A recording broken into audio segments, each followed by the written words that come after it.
reunion between all of the bands and the tribes, because we do have Apaches on both sides of the border. When the Texas Rangers were really going in and, slaughtering a lot of people, I mean, it was $100 for a male, an Indian man's head, and it was $50 for a woman's head, and it was $25 for a child. I mean, that's written in our history books. So they ran away, they were trying to escape genocide, and that's what happened here. A genocide happened. And the more that we acknowledge that, the more that we can grow together as a people, as a race, that's the only way I see us really progressing, because there's so much ancient knowledge, too, that the natives still have, that there's elders that have of the medicines, the plants, the native plants here in Texas. And I feel so fortunate. This movie, to me, has been a blessing. I have got to meet so many beautiful people. I've got to see so many amazing souls who are fighting for our water, who are fighting for our clean air, So if this project to you, if this film, Keep the Fire Lit, Lost Tribes of Texas, if that feels like it rings in your heart that this needs to be heard, please, let's make it happen.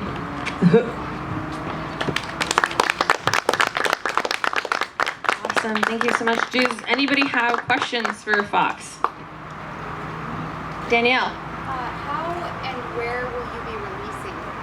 I'm hoping to, South by Southwest released our trailer, and so I'm pretty sure that they're really on board with releasing the film. So I want to go ahead and release it next March. I don't want to rush it. I want to put all my love and make it the best, beautiful film it could possibly be. But yeah, I'm hoping to release it at South by Southwest next year. Will it be available outside of that after? Yeah. I mean, we'll make it available online, and then after 2 years, I'm gonna give the film away. Whatever money is made from the film, we're gonna give it towards the different Native tribes here in Texas to help with language restoration and Native food. Yeah. Does anybody else? Keep giving. Any other questions? No? Alright. Awesome, thank you so much, Fox. Alright, so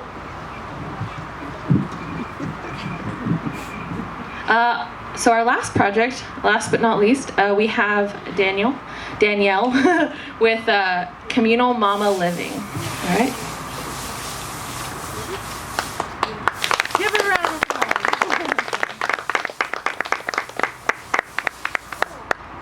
It's a spotlight. Hi guys. So I'm Danielle. This is my son Lakota. And I wanted to say, if I wasn't a presenter, then I'd vote for the other two. Okay, so this is part of why I'm here, is to, is it bright? Okay.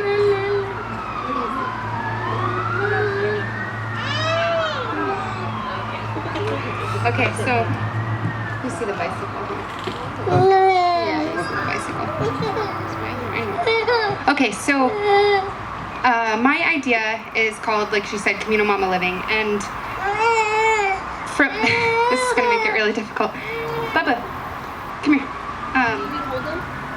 No, he won't. Do you want to get down? He's making the point to support my project much stronger. We planned this. Here, play with this box, Bubba.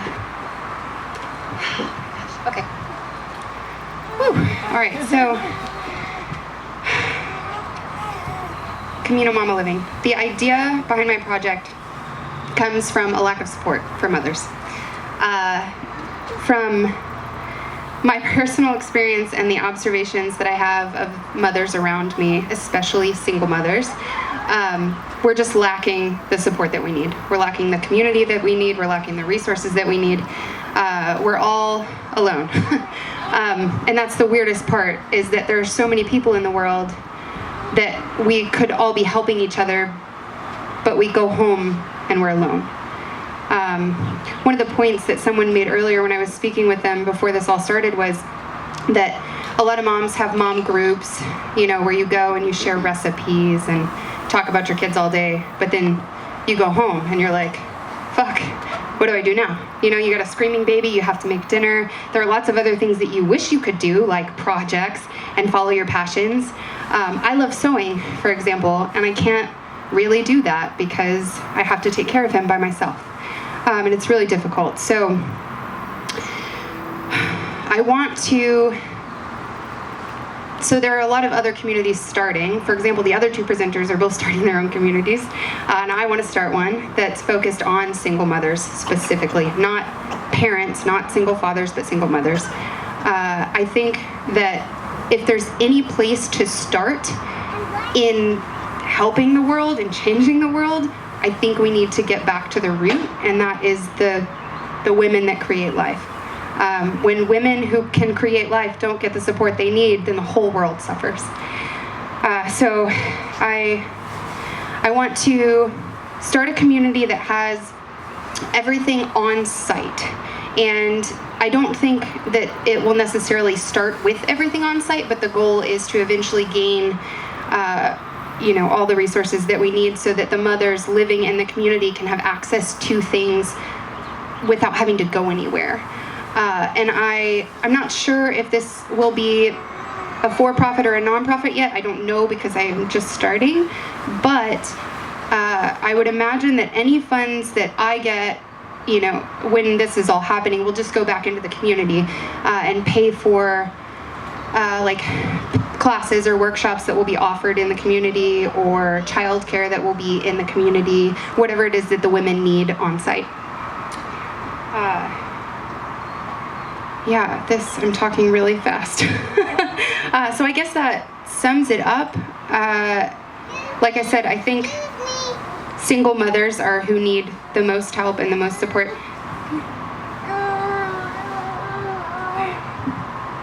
And I think creating a community with just single mothers where they can support each other will be really important too, because then they can all build and lift each other up.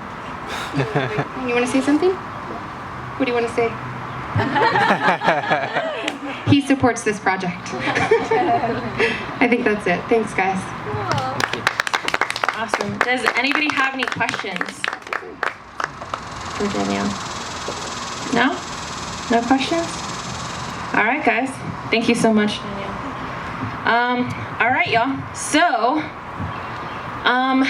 on your tables, you have some pens and paper that you have the ability to write down the name of the project you think should win this money.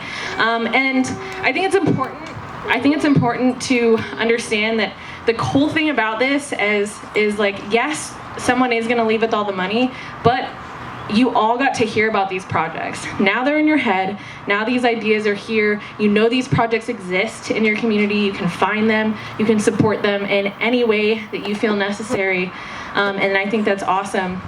So we're going to eat. But there's this box. No, Lakota made it better. And I'm going to just keep it up here on the stage.